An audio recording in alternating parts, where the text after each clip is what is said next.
Hello, my name is Benedict Beckeld, and I'd like to take a cue from my video Atheist Defense of Religion, in which I defended religion for sociocultural reasons, even though personally I'm an atheist, to answer a related question, namely whether God is necessary for morality.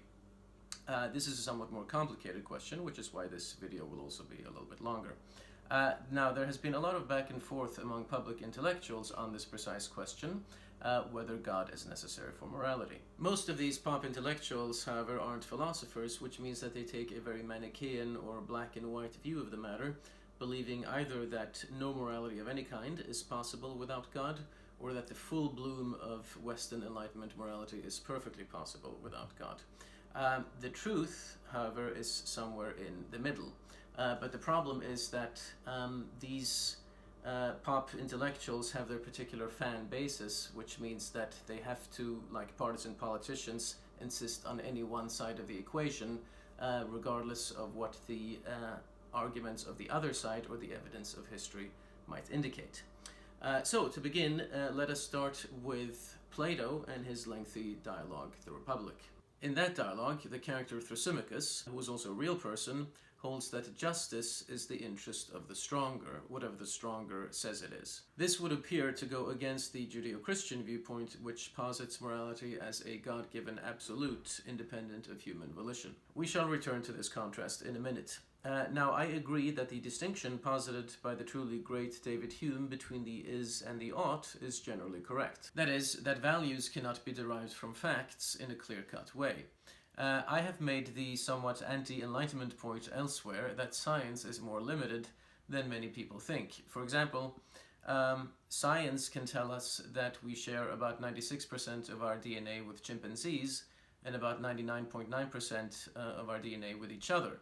But on whether this means that we are not very different from the apes or not, or whether we are all each other's equals or not, science has absolutely nothing to say, even though it was precisely this sort of conclusion that many Enlightenment thinkers, unwittingly influenced by Christianity, thought that science would allow. In fact, however, any surrendering of such conclusions to natural science is a Kantian sleight of hand by those who want to give their own personal opinions the veneer of absolute truth. So if we cannot get our morality from science, from where can we get it?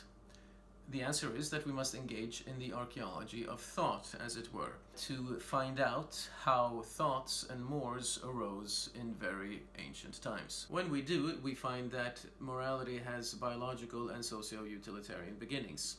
What this means is, for example, that our innate fear of death and drive towards self-preservation led us to consider killing to be bad. We generally avoided killing others lest we be killed ourselves. And this led to a reciprocity that developed over time and that was useful for everyone and that played a part in the founding of communities.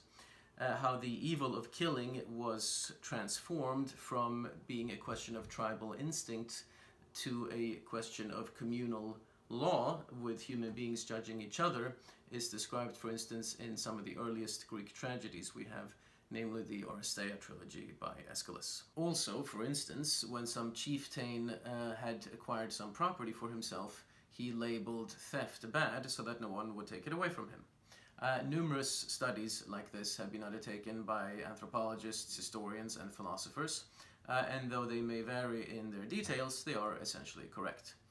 Now we can return to Thrasymachus in Plato's dialogue. When the aforementioned chieftain said that theft is bad, he did it for selfish reasons in order to protect his own property. And so he established justice by fiat based on his own opinion. What subsequently happened was that that opinion was elevated to the divine level. It was claimed to be supernaturally and metaphysically inspired so as to render it unassailable. And so what was a personal opinion, as Thrasymachus would say, what was the interest and opinion of the strongest, as Thrasymachus would say, thus became truth. And of course, no one is stronger than God. And so religious morality is Thrasymachean morality on steroids. And indeed, many philosophers, including Spinoza and Feuerbach, have maintained that God is merely a reconstitution of human attributes, and that theological claims are in fact anthropological claims. That is to say that God is a substantiation and representation after the fact of the best attributes that human beings had already developed. And so the religious take their own subjectivity and raise it to the level of omnipotent universality. Again, that is Thrasymachus on steroids. This does not mean, by the way, that I'm defending relativism. I have written extensively against relativism elsewhere. As I said, some limited morality can be tied to biological utilitarian circumstances, and I recognize both the true, for example, the transcendent beauty of Greek sculpture and poetry, and the fact that dinosaurs went extinct 65 million years ago, as well as the necessarily true. For example, if all human beings will die and I am a human being, then I will die. But I am saying that many of our comfortable and rather bourgeois absolutisms are a lot more precarious than one may at first think, a fact which of course plays itself out in the world all the time. And although it's true that I think that it's generally wrong to kill, something doesn't have to be metaphysical to be true. But I've been talking here about morality in general. What about specifically Western morality? One of the problems with the pop intellectuals I mentioned earlier is that each one has his particular fan base, which means that their search for truth becomes compromised because they have to insist on the same side of the equation regardless of whether they're approaching the subject metaphysically, epistemologically, ethically, historically, or in any other way. It happens to be the case that Western morality does rely on metaphysics, and on metaphysics of a very particular sort. So we find that the two public intellectual camps are each right and each wrong, but they refuse to compromise. The reason I did two videos on the subject of religion, one in which I defended religion and another one in which I am now questioning religion, is that I understand the difference between various branches of knowledge and that there are different modes and ways of approaching the same subject. I don't want this video to become too long, but to give a quick idea of the matter, some of what we today associate with the full bloom of Western morality, such as absolute human rights and the equality of human beings with each other, does require God. The anti-religious pop intellectuals like to ascribe the beginning of these ideas to the Enlightenment, but that only shows how painfully ignorant and or partisan they are. The truth of the matter is that, unlike what many of its own practitioners liked to believe, the Enlightenment was in many ways deeply Christian. The fact that they rejected many of the practices of the contemporary church does not mean that they rejected much of the underlying Christian philosophy. The idea of absolute human rights, for example, can only exist if there is recognized to be something divine in all of us.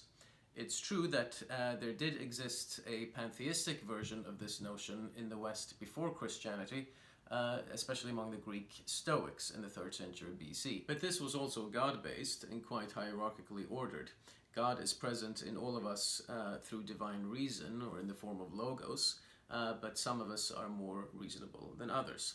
And it did not have the ability to develop into the idea of human rights and equality until it had been adopted by the Christians, who also added the egalitarian Jewish belief that we are all made in God's image.